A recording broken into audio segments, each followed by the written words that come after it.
anomalous phenomena. Unidentified aerial phenomenon. Who are they? Where are they from? And what is their intent? All questions that immediately come to mind with the mention of UFOs. A Pentagon report is detailing a dramatic increase in UFO sightings, more than 350 since 2021. Many of them are explained as being drones, birds, or weather events, but about half of them remain unexplained. There's a whole fleet of them. Look on the SA. My gosh. They're all going against the wind. The wind's 120 knots from the west. Look at that thing, dude. This video taken by the Navy showing what he describes as pyramid-shaped UFOs flying over the USS Russell off the San Diego coast in July of 2019. The Pentagon has since confirmed that the video is authentic. Headline edition, July 8, 1947. The Army Air Forces has announced that a flying disc has been found and is now in the possession of the Army. Army officers say the missile, found sometime last week, has been inspected at Roswell, New Mexico, and sent to Wright Field, Ohio, for further inspection. Late this afternoon, a bulletin from New Mexico suggested that the widely publicized mystery of the flying saucers may soon be solved. Army Air Force officers reported that one of the strange discs had been found and inspected sometime last week. Our correspondents in Los Angeles and Chicago have been in contact with Army officials endeavoring to obtain all possible late information. Joe Wilson reports to us now from Chicago. The Army may be getting to the bottom of all this talk about the so-called flying saucers. As a matter of fact, the 509th Atomic Bomb Group headquarters at Roswell, New Mexico, reports that it has received one of the discs which landed on a ranch outside Roswell. The disc landed at a ranch at Verona, New Mexico, and the rancher turned it over to the Air Force. Rancher W.W. Brazil is the man who discovered the saucer. There's footage and records of objects in the skies that we don't know exactly what they are. More people are coming forward with their own sightings. Videos recorded by U.S. Navy personnel have added a new layer of evidence to the current national debate about UFOs. Right at that moment, I saw what looked like 5 lights flying in formation in kind of an inverted check mark.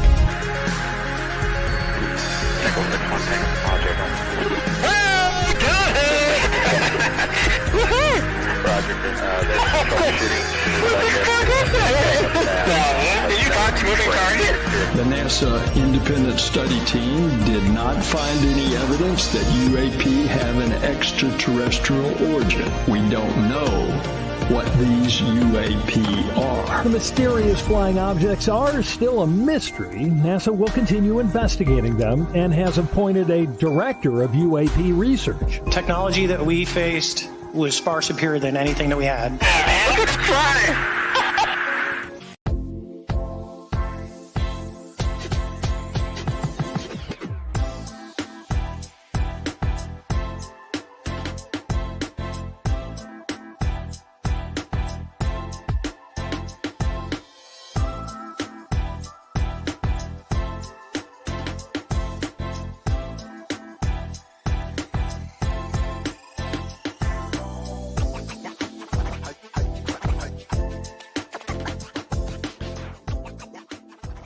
All right, so in the meantime, let me set the tone for what we're going to be talking about here a little bit so that you all can get this thing together here. So either way, this book is Behold a Pale Horse, and it's by William Cooper. It's a great book, and if you haven't had this book or haven't gotten it, I think after tonight we're going to discuss a few chapters of it that I think, and I'm just going to kind of give some overview of some things that I noted a little bit. Now, entirely, we're not going to have enough time to go through this entire masterpiece of book, but it's also a really good one, and it could be dubbed as some greatest of conspiracies of all time, or it can also be instrumental in your knowledge base and some things that I think you need to know, and pretty much. So either way, it's a good read. And you should get your copy, and it's been out for quite some time, so I'm sure they've revised it a few times, and so I'm not really for sure of the revision of this particular one.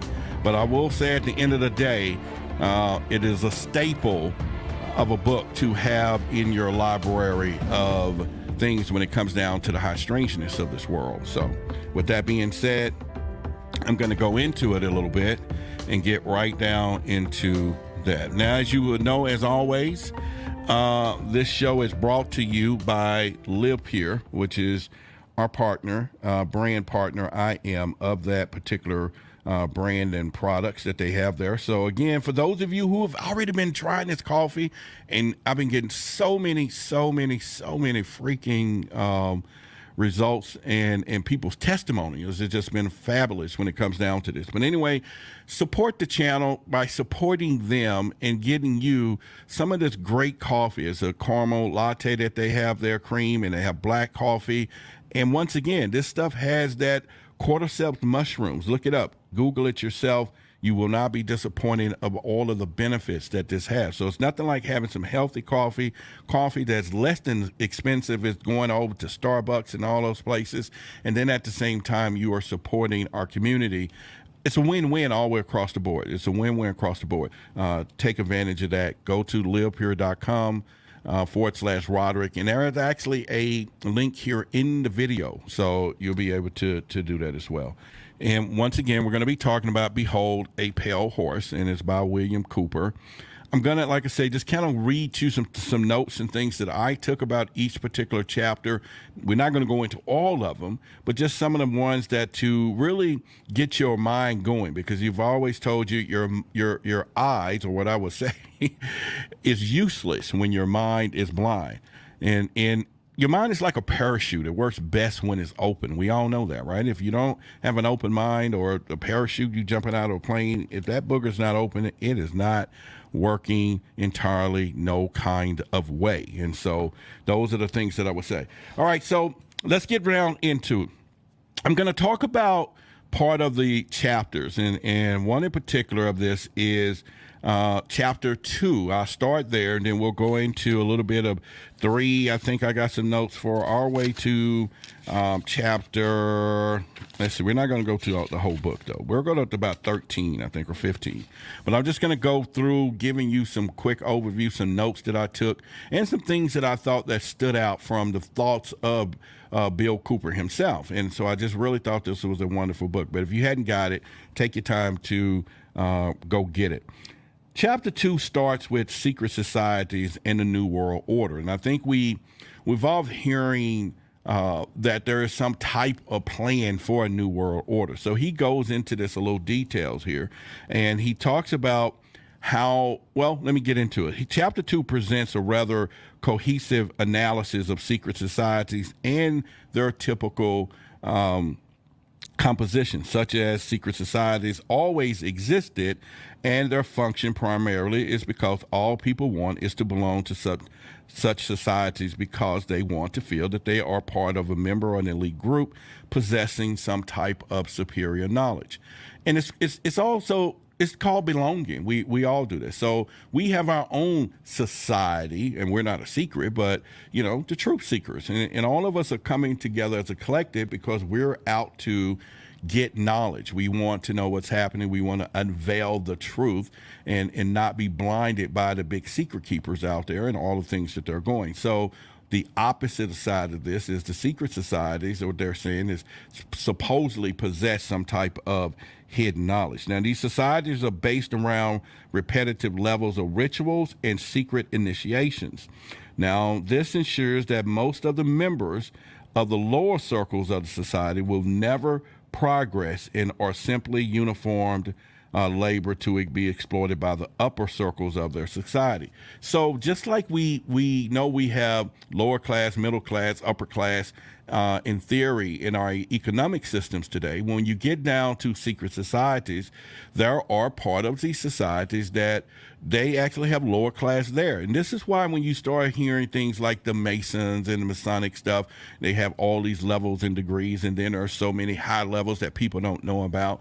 Well, even within their own societies, although they may let other people in that normally probably wouldn't be part of the secret society, they never really advance to the higher knowledge anyway, because they just don't let them there for whatever reasons. Now, one of the things that stood out to most when it comes down to this is Cooper alleges, now hear me out now, that the original secret society was known as the Brotherhood of the Snake, all right?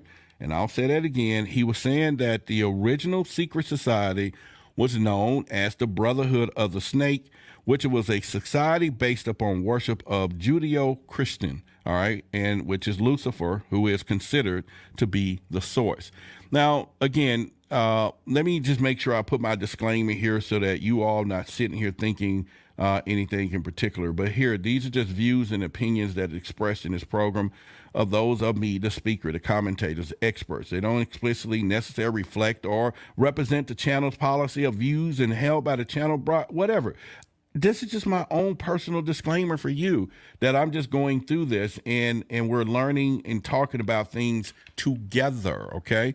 And so that was one of the things. But anyway, Cooper alleges, I'm going to say it again, that the original secret societies was known as the Brotherhood of the Snake, and that the secret society based upon the worship of Judeo-Christian Lucifer, who is considered to be the source. Now, we've all heard of this, right? We've all heard, and we'll get deeper into this in momentarily into the show, of the other side, where some of these elites or rappers, I can't just say rappers, but Illuminatis or different people supposedly worship Lucifer. Now, I'm not going to use the term the devil. We're going to say Lucifer, and then we have God. So, but here's how Cooper explains it. I kind of written it out a little bit for you. All right. So check this out. Cooper explains that the oldest in the Brotherhood of the Snake, also called the Brotherhood of the Dragon, it still exists under many different names. The Brotherhood of the Snake is devoted to guarding the secrets of the ages and the recognition of Lucifer as one and the only true God. This is in his book, okay? I'm not going against your religion, not going against anything in particular. We're just talking here. We're having an open conversation. And once again, if you hear me misspell something, I want you to go here over to the grammar box or the letter box. It's got unlimited letters. You can go in and correct it all that you want. And my grammar box is over here. If I mispronounce something for you, use that exquisite mind that you have and complete it yourself and make sure that when it receives into your brain waves that I said tisk, and then it comes in your world tact. I don't know, whatever it is. But either way, thank you for being here. So, as I just said, the Brotherhood of the Snake is devoted to guarding the secrets of the ages and the recognition of Lucifer as their one and only true God. Now, if you don't believe in God, Lucifer, or Satan, I'm going to say this, you must understand that there are great masses of people who do. Now, communication with the higher source, they always say that. We got often the divine is a familiar claim in and about the few. Secrets of these groups are also thought to be so profound that only the chosen, well-educated of the few are able to even understand or use them.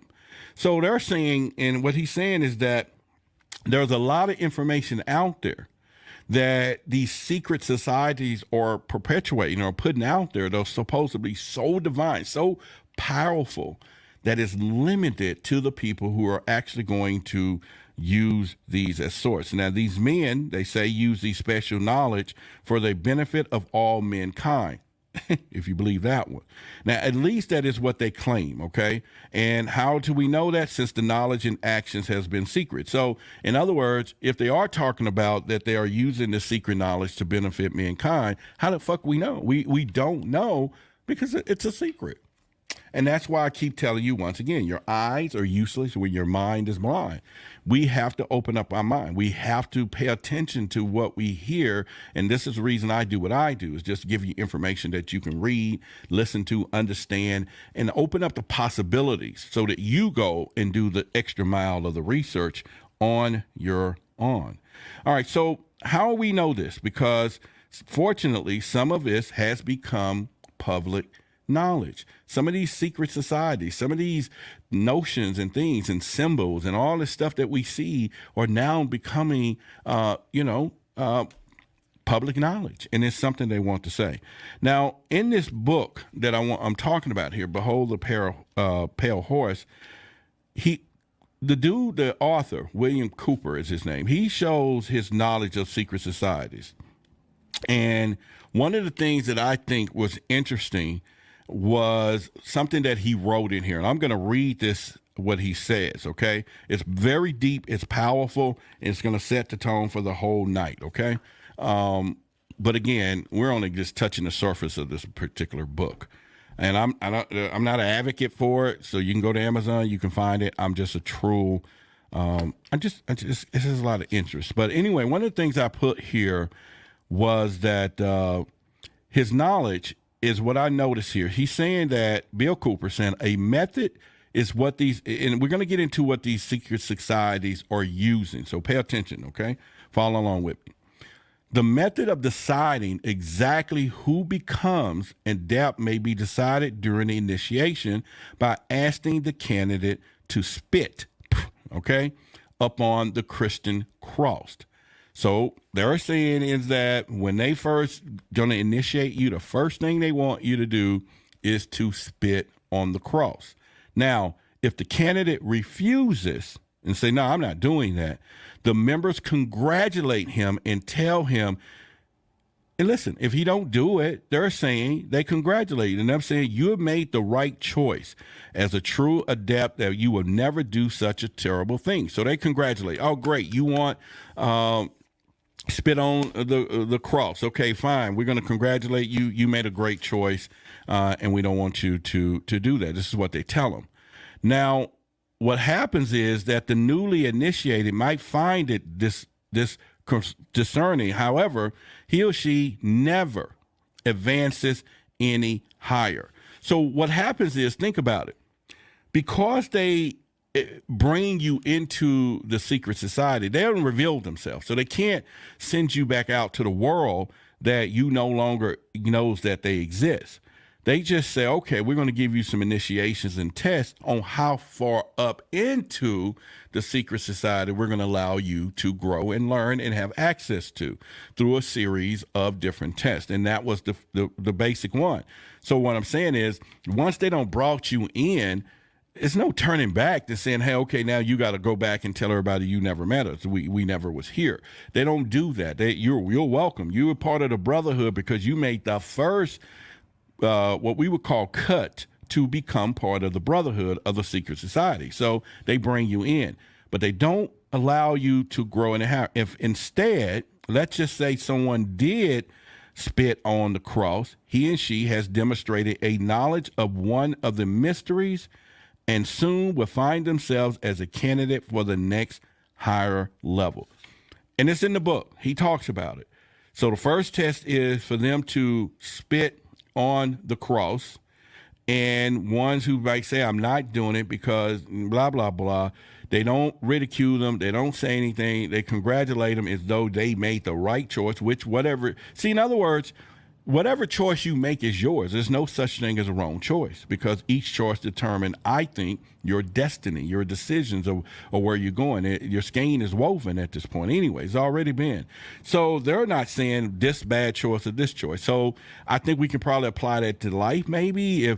I dated this person and I had a child by this guy when I shouldn't have.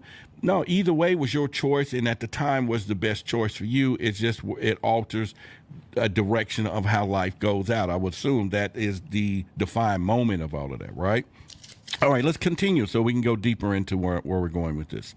All right, so, and like I said, we're talking about chapter 2. So when you get this book, you'll be able to gather some of this information on your own and go deeper there. So once he has demonstrated a knowledge of the mysteries and soon will find himself as a candidate for the next level.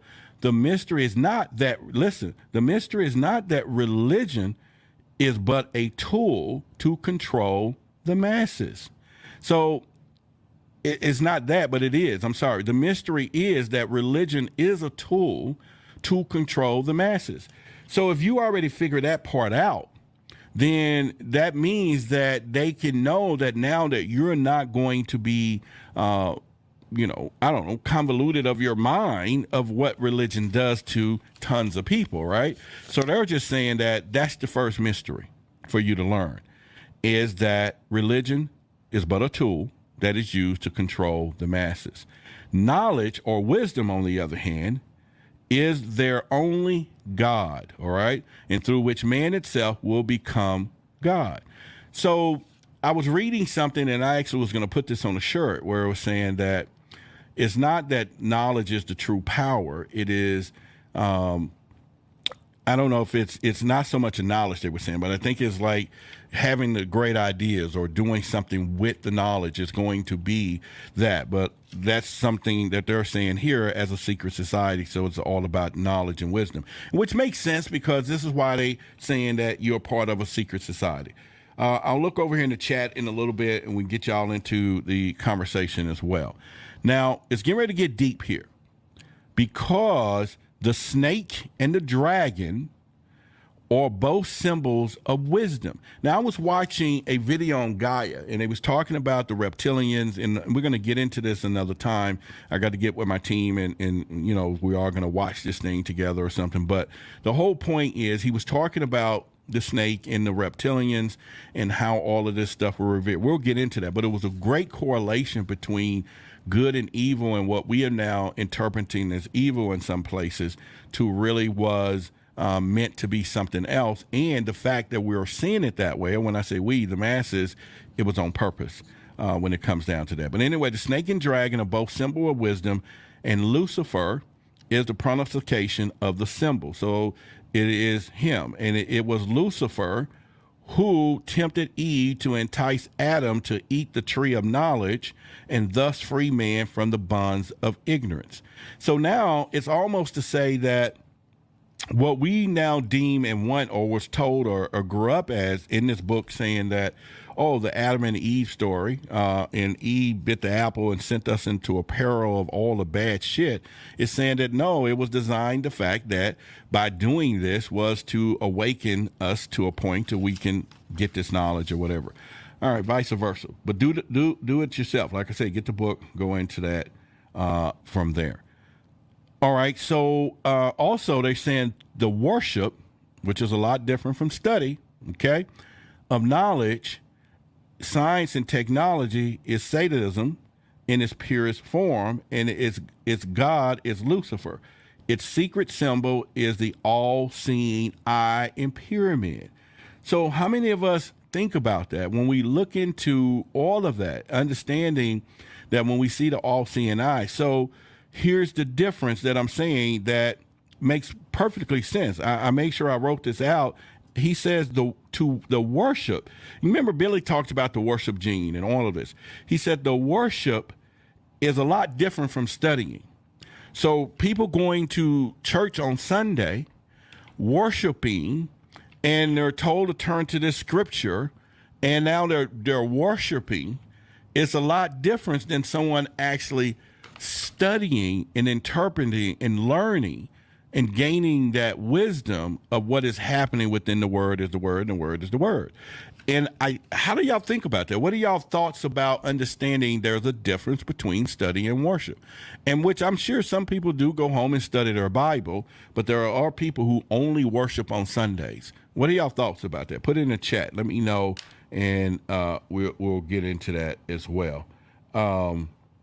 So again, I think that's pretty interesting when it comes to that. And I'll look and see if some of y'all are in the conversation with me, or am I here by myself? Am I here by myself? You know, look to your person to the left and to the right and say, truth seekers. I didn't say amen or nothing. We're not having church.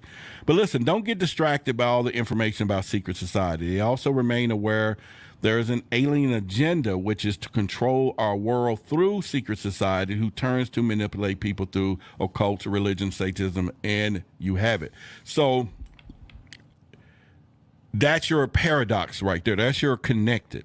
Even though there are secret societies that we all know and how they're working together, and we'll get into that later on here in the show, they're still ruled by the aliens on top of that, who says we can't rule billions of people. They can overtake us, right? We know this. Man, a group of people can do that.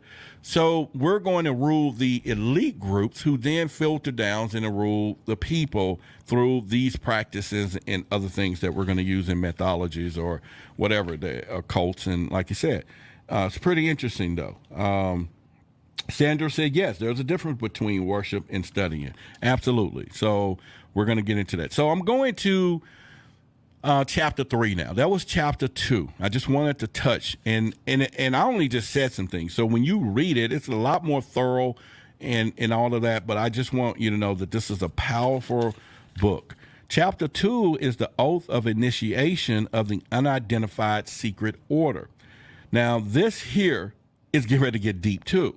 And we're going to get deep all night. So let me just continue down. And if you find any value in the show tonight, we're a community-supported show. You can do it. The Cash App is, $ Why the Big Secret. You can do that and show your appreciation if you find any value in the show tonight. Let me make sure I got an announcement to make a little later. And we'll do that too. Let me just put this note over here. All right, so let's go into, like I say, chapter 3. In this chapter, a document is presented with Cooper receives from an anonymous woman, okay? It perpetuates about an oath of allegiance to the Jesuits of the King's Knights of Malta, all right? And in this oath, the recipient, which would be whoever recipient who gets it, is bound to the society upon pain of death and everlasting torment, and agrees to freely and wholly subrogate his personal will to that of his superiors. Think about what I just said, and we'll go deeper. He agrees, or the person who's receiving agrees, that the relentless murder and torture of anyone outside of society is not sinful or wrong, and promise to always do what is in best interest of the society on pain and death. Now, one of the things that sounds familiar that really, really caught my attention, and I could be wrong, but just follow along with me on this. One of the strange aspects of this particular oath is that the recipient declares that it applies to them even as a corpse. So think about this.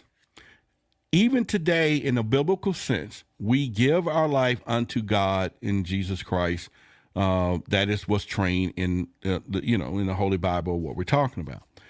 But we also still do the same allegiance in death. So not only we're going to, and that's what he's saying, is like, this is so profound that the recipient receives this, the doctrine or whatever they're taught, is to follow this book, this guidebook, if this was AKA the Bible, to the extent, and you're not going to only follow it now, but when you die, you're going to follow it to the next life. You're going to be under the same allegiance and everything else. It's really trip, when it gets down. So what do y'all think? Think about that for a moment. The oath initiation are required in all secret society. They all have them. And they're what keep the members under complete control. And here, in this book, you can actually read an authentic oath, which gives a complete allegiance to the Pope and Sacred Mother of the Church, Rome, the Vatican, and Jesus Christ. Although anyone knows who the teachings of Jesus know that the oath is completely, anti-Christian if you go through all that. But the reason it's included in this book is to prove that such oaths do exist. So if you go into the book to chapter 3, he actually has the oath, and you will put your name in there if you wanted to say that oath and be of a secret society that they don't even know you exist. But you will say, I, Roderick Martin, now in the presence of Almighty God, the Blessed Virgin Mary, blah, blah, blah, blah, blah, blah. This thing keeps going all the way through. And yes, it's all in the deal of mind control, as Girl from the Bay just said. That is exactly what I will get into in a minute, that this is all designed for that, people. It's all designed. So you got to get this book, Behold of the Pale Horse, if you want to get off from under the regime. Now, let's get into, that was chapter 3. Chapter 4 is about the secret treaty of Verona. Okay, if you never heard of that, I'm going to go through this real quick. And like I said, we're going to go through a few of them. It's good stuff. And if you just joined us, we're just going through the Behold a Pale Horse by William Cooper, a book that I will tell you was life-changing information, and it goes everything from secret governments all the way to the, from UFOs, aliens, you name it. This dude here was going through. So let me go to chapter 4, The Secret of Verona. And like I said, I'm just giving you overview. You're going to go and read it all deep in front of that. So in this chapter, he presents extracted text from the congressional record, the Senate in 1916. Now, this document cited and quoted in the congressional record was originally printed in the American Diplomatic Code in 1778 through 1884. Now, the text records as the Senate conservation about the secret European treaty agreed in 1822. Listen to this. So by Austria and France, Russia and Prussia, the treaty resulted in the establishment of the Monroe Doctrine, which Cooper concludes that the chapter about arguing that the secret treaty of Verona demonstrates the existence of the so-called black nobility. How many of you heard of the black popes or the black robes or all of this?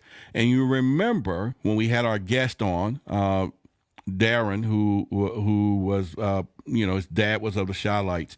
He talked about that some of the rituals that was going through with the Jackson 5 some were in black robes, some was in red robes, and I don't know how close that is. But when you get to the secret societies, there are supposed to be a group of black robe popes or whoever that are ruling everything. And they're supposed to be the black nobility, which is what he's talking about. That is, in the European monarchical dynasties were disposed publicly but continue to actually rule behind the scenes. Yeah, so they're supposed to be the ones who's ruling everything. And if you go deep into it, look that information up. Now, through modern day heredity, but the secret kings and princes, lords over Europe, use the parliaments and elections as what they call the cover-up to modify the public sense of fair play. Now, I'm going to get into something for you for a second. So let's go here. And I know yes, I did. So Senator Robert L. Owen brought to light a silent declaration of a war against popular government secretly schemed by the monarchic nations shortly after successful American Revolution and America's second successful victory against British in the War of 1812. Now, listen to this. The secret Treaty of Verona, which was in 1822, referred to its contractors as the Holy Alliance. Kings of Austria, France, Persia, Russia, they all provide positive proof of the conspiracy. Now, Senator Rowan makes it clear that the threat of this treaty was the exact basis of the Monroe Doctrine. Now, I don't know if you've heard of the Monroe Doctrine, and I really didn't, okay? And so I took the time to pull it up for you to give you some context with that, and so we can get a better understanding of what that means from there. And like I said, we will continue to go with that. Now, the Monroe Doctrine or whatever was a major cornerstone of the American foreign policy for nearly a century. And here's how it went. Now, check this out. You can't make this stuff up, okay? The context in the early 1820s, many Latin American colonies have gained independence from Spain and Portugal, and European powers, however, were interested in reinserting control, establishing new colonies in the Western Hemisphere. President James Monroe Declaration in 1823, his annual address to Congress, Monroe outlined a policy that asserted the Western Hemisphere as the United States sphere of influence. And here were some key points of this. Took note. The U.S. would oppose any further attempts from European powers to colonize the Americas. Non-intervention. The U.S. would not interfere in internal affairs of existing European colonies in the Americas. Separate spheres. In exchange, the U.S. would stay out of European conflicts and politics. Now, why was this so important as we can go deeper? I think why it was so important is the protection of America. The Monroe Doctrine serves as a warning to European powers that the U.S. would view any attempts to exert control over America as a threat.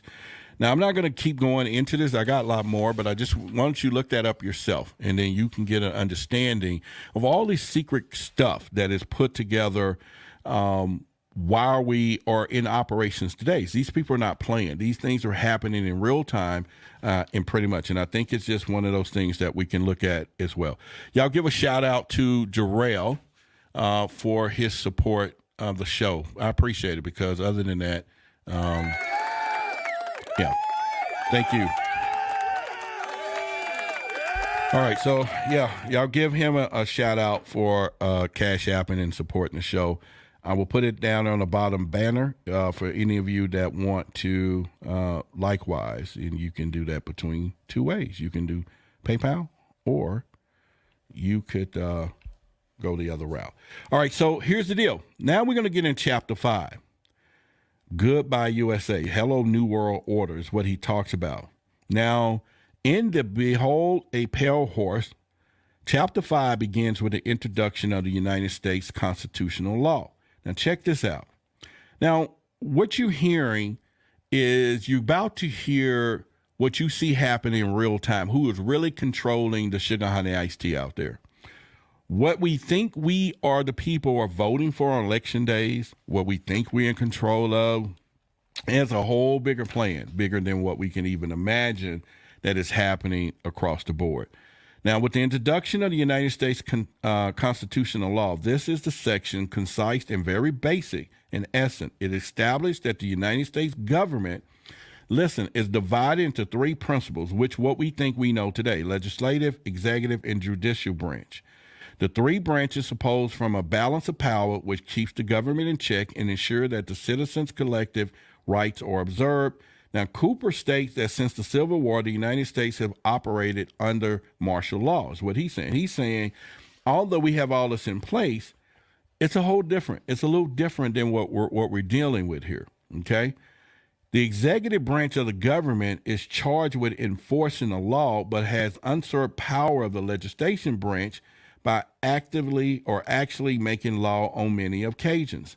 The most egregious example of this executive lawmaking occurs when the National Security Directives, which is the NSD, is issued by the president. In other words, we hear all the time that he's going to sign a executive order to override whatever the people and stuff put out there. So although we can sit here and we can say what we want, they can sit there in the office and say, I'm going to make this an executive order. We're going to change some stuff. Now, some of you may be wondering, okay, Roderick, we're talking about Behold the Pale Horse, but make no mistake about it. Listen to me closely. All of this ties into the aliens. All of it ties into the extraterrestrials who are really pulling the purse strings. And when they came up with the greatest elaborate plan to control, because you got to think about it. We're not talking about controlling 100 people. We're not talking about 10 people controlling 50 or 20 people controlling 1,000. We're talking about a 1% and controlling billions. And when you're trying to control a billion people through mind control, you have to have the most elaborate system known to man put together to keep all of this working. And by no means that they wasted no time of putting together a generational plan, and you're hearing about this now. This stuff is cool. Girl from the base said, I just don't know that we're controlled by aliens, and what if the aliens are controlled by God? All right, we're going to, you just stay in that seat for a little bit, Liz. I'm going to come to you in a minute. I got some stuff that we're going to talk about tonight. It's going to come right to you, okay? And it's going to, again, get you to go and begin to look into some things. The executive branch, and again, according to the U.S. Constitution, there should be a balance of power between three branches of government. But unfortunately, unconstitutional laws have or still being made from executive orders. See, I just said that in the National Security Council and all of these people are looking into that. So in this particular chapter, which is Chapter 5, you'll read about the plans of suspension of the Constitution and the role of Mount Weather, which is bringing that about. Now, I don't know much about Mount Weather. Maybe the researchers, we can get them to kind of dig that up a little bit, but he talks about it a little here. And should the state of national emergency be called for any reason, now here's where it gets tricky. The Constitution suspended and the government in waiting is FEMA, plus Mount Weather, which take control and be used against us at some point, is what he's saying. Now, we all know how FEMA is supposed to operate, but they do have a lot of power, and they do sit there for a minute to be there for a case of total control. And I think that's something that we should be doing. Now, I say this dude's work is prophetic, okay? I'm just going to use that term. He talks about that FEMA is a governmental organization which seeks to respond to national emergencies by providing material and technical assistance to local and state governments. He also, Cooper says, that several presidential executive orders that relate to FEMA and its power. He then alleges that the true purpose of FEMA is to assume control of the national government at a moment's notice, which happens. Whenever we have some national crisis, FEMA kicks into place, and then they override everything. Now, they also make decisions of who they want to help or not. We all remember that through Katrina. And nobody could do nothing about it. Nobody could tell FEMA what to do. Nobody could force their hand to send those people help because FEMA took over the government when it was initiated within that process of that particular national disaster. That's what we have to be wondering when he talks about that, okay? And again, I'll go right back onto it. We know that and now they're protected through Homeland Security. So it's not to help people in case of disaster. The government has long been prepared to declare, he's saying, martial law and put citizens in camps. And you remember Jesse Ventura conspiracy theory. He did a segment about them trying to maybe put people in concentration camps and in world population and all that. And if you can't, you can probably on the dark web, you can find all of his different series, but they've taken all those down. They have killed all of that stuff. They took, you can't find it. You may find one or two of those, but a lot of his deep series, you can't find it. But I went to a place and I ended up finding a couple of the DVDs, and I bought them. They was knockoffs, but they was really, really good. And you want to keep those in your archives because this dude was hitting on some stuff back in the day, and they took that completely out of this thing right now. It is gone, okay? Particularly gone. All right, so another part of this is, if you think about it, there's supposed to be something called Iron Mountain. Y'all need to look that up, and they're supposed to be able to control a few things from there as well. So I'm not really for sure, but we'll get into that too. Now, here's where we're going to get into a little bit what Liz was just talking about. Okay, I told her I'll come to her chair in a few minutes. In Chapter 7, okay, he talks about Anti-Drug Abuse Act of 1988, the H.R. 5210, which is analyze this thing, is a brief chapter. He notes that there is a law, 366 pages of small print, page 158. You want to go. And the comments that he found are much of what he called unintelligible, all right? He argues, however, check this out, that the law is not aimed at drug control, but instead it seeks to enforce mind control on a grander scale in preparation for the emergencies of police state. So, Liz, this is where he kind of concurring with what you were just throwing out there, okay? And he's saying that although the government has put in place an Anti-Drug Abuse Act of 1988, and it's 366 pages, this actually, he argues, this law is not aimed to at drug control. So we're thinking all of this stuff is a little different. He's saying that instead it seeks to enforce mind control on a grand scale. And he said, although it appears that Cooper's conclusions do not derive logically from the facts presented in a brief, it does take you down the laws of sectional titles, discuss it in some of the equipment appropriated by the law, and comments on the funds disclosed. He concludes that the law is and urges it to people to resist it. So what it is, so that you'll know, he says that Public Law 100 through 69, signed into law in 1988, is an excellent example of how Congress passed legislation which on the surface seems to be reasonable, but under the surface is really an attempt to suspend due process, trial by jury, and bring people about a police state. And this law is 366 pages of small print, so the public won't read it. It's too small. And, it's kind of funny because my coach used to tell us all the time, and when we were young, he said, if you want to keep a secret, and he was talking about as a community at that time, and I'm not being racist about it, but he was like, man, if you want to keep a secret from black folks, put it in writing. They're not going to read it.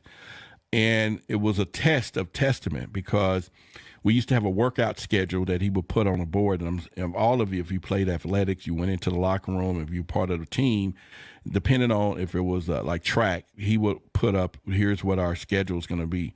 And then at the small bottom would be paragraphs of stuff or whatever. But we just walk in, you focus, we're going to do 1600s today, or we're going to be doing long distance training today, or whatever. And you head on out the door. And he did this social studies thing, really. He put down in one of the bottom paragraph, and he said, whoever read this, come to my office and get $20. And it stayed up there, I think he said, for like 3.5, almost 4 weeks. Nobody read it, because we all just, and he finally told us what it was. And ever since then, I read everything just because of it. And I thought that was one of the greatest training when I look back today, is that read the small print. Read the small print, because it may just be something in there for you. So Bill also goes into, we're going to go into chapter 8. Like I said, if you just got here, we're talking about Behold the Pale Horse, a pale horse. And let me give you something right here. Let me just stick this out for you. He says, and let me give you one of the first pages in his book, and I'm going to read it to you. And I want you to listen so you'll know the definition of what he's talking about, a pale horse. He says, and I looked, and behold, a pale horse. Okay, now he's going to describe this horse. And his name that sat on him was Death, and hell followed with him. And the power was given unto him over the fourth part of the earth, to kill with the sword, and with hunger, and with the beast of the earth. And he's saying this, the Holy Bible, book of Revelation, chapter 6, verse 8. So the pale horse, so that's he sticks that out there right now, that his name is Death, and hell follow with it. So you'll go deeper into that on your own. So read it and get it. All right, so another part of this is chapter 8. He says, are the sheep ready to shear? Now, we already know who that is, right? In this chapter consists of a single-page text with the comments on the Oklahoma state law that requires extensive formal registration of belongings to tax assessment and purposes. Among those items which must be enumerated are firearms. Hence, the tax law is described as a form of gun registration. Cooper urges and armed that the violent opposition to the law surmises that this is propagated at the local test case. It's a test case for similar national agendas, and he decries federalism of treason. Now, in a short chapter, which covers the Oklahoma HB 1750, which is a 96-page state law that requires all residents, okay, listen, of that state to declare to the tax collector every piece of property that they own. And a good way for the government to know what you own, especially guns, is because you're going to have to say it is. So the big brother wants to know all about that. And Bill was against that completely. Now, his thing is that if they know how many people have guns, then they can allocate what they think they know when it comes down to control. Because once again, if the people want to fight back because they're armed at some point, then that changes the parameters of everything else. I mean, you can have an army with missiles and soldiers and all this with high tech, but you know, if it's 50 high tech soldiers and 5,000 people with knives and bow and arrows and muskets, over the sure force can overtake those people if they move quickly and precisely. And so what they're saying is that we need to know how many people are having guns out there and what's going on. So when they put these little laws together in these minute states and places that are low key, and once they get, you know how our jurisdiction work, all they got to do is go look for a precedent somewhere else and say, okay, this was already done. So when they put these things in places, basically they're just trying to say, if it works here, could this be done on a national scale? But let's put it in place already so that people are not saying, okay, this doesn't exist. Penny, for her contribution as well. I appreciate it. I really do. Y'all give a shout out to Penny. Thank you very much, Penny, from there. All right, so y'all pay attention now, because this is going to be a deep part, because Once again, this is the part where some of you are going to get thrown off a little bit, all right? And we want to use the word alliance. How do they come together? How does this happen? So this is going to also throw away some of the thoughts of people saying the reptilians or whoever are doing things by themselves. Not saying that they don't have their hands in a cookie jar. In chapter 9, we're discussing Behold a Pale Horse by William Cooper. Now, in this chapter, I wrote that it focused on a return of the theme of the chapters of 1 and 2, namely the Bilderberg group. I didn't start with them. I skipped the Bilderberg group in part 1 on purpose because that's some deep stuff, all right? And it really gets really good. But anyway, Cooper argues that no one power of group could possibly dominate the entire world because that would be opposed by all the other groups. In other words, you know how everybody think that the Illuminati or someone by themselves is ruling everything. And I have to agree with the author on this one because it is impossible for one group to say we're going to rule everybody, because at this point, the have-nots or the other groups that are in power are going to at some point come together to overthrow. And another thing my coach taught me when we were young again, he said, uneasy lies the head who wears the crown. Everybody's going to want your head. And I apply that to everyday life now. Okay, when I do what I do here, and most recently I get emails and people tell me I'm whatever, dumb, this, but stupid, or you're so full of whatever. Uneasy lies the head who wears the crown. No matter what you do, if you're in front of something, they're going to attack you all across the board. But what you don't want is to be like the movie Game of Thrones, where all the other houses are coming together to overthrow you because they want to share the wealth, but you controlling one by itself. So what he's saying is that no one power group could possibly dominate the entire world because it will be opposed by the other groups. Thus, only an alliance of existing power groups could truly dominate the world and establish totalitarian new world order.